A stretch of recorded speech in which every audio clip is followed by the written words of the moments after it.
ଶୁଣନ୍ତୁ, ମୁଁ ହେଉଛି ବିଜୁ ଜନତା ଦଳର ପ୍ରତିଷ୍ଠାତା ସଦସ୍ୟ। ମୋର ପ୍ରିୟ ନେତା ହେଉଛନ୍ତି ଶ୍ରୀଯୁକ୍ତ ନବୀନ ପଟ୍ଟନାୟକ। ମୋ ପ୍ରିୟ ଦଳ ହେଉଛି ବିଜୁ ଜନତା ଦଳ।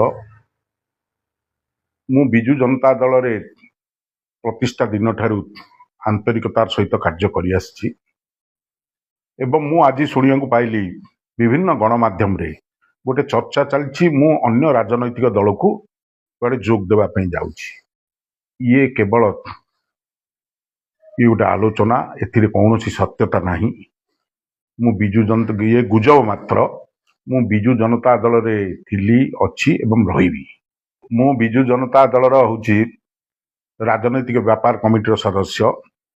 ମୁଁ ସେ ବୈଠକରେ ଯୋଗ ଦିଏ। ମୋର ବ୍ୟକ୍ତିଗତ ଅସୁବିଧା କାରଣରୁ ମୁଁ ଗୋଟିଏ ଦୁଇଟି ବୈଠକରେ ବର୍ତ୍ତମାନ ଯୋଗ ଦେଇପାରିନି। ତାକୁ ନେଇ ଯଦି ଚର୍ଚ୍ଚା କରାଯିବ ବିକ୍ରମ ଆରୁକୁ ଅସନ୍ତୋଷ ଅଛନ୍ତି, ଇଏ ଅମୂଳକ ମାତ୍ର। ମୁଁ ବିଜୁ ଜନତା ଦଳରେ ରହିଛି। ମୋ ପ୍ରିୟ ନେତା ନବୀନ ପଟ୍ଟନାୟକ ଏବଂ ମୁଁ ତାଙ୍କ ନେତୃତ୍ୱରେ କାର୍ଯ୍ୟ କରୁଛି, ଆଗାମୀ ଦିନରେ ମଧ୍ୟ କାର୍ଯ୍ୟ କରିବି।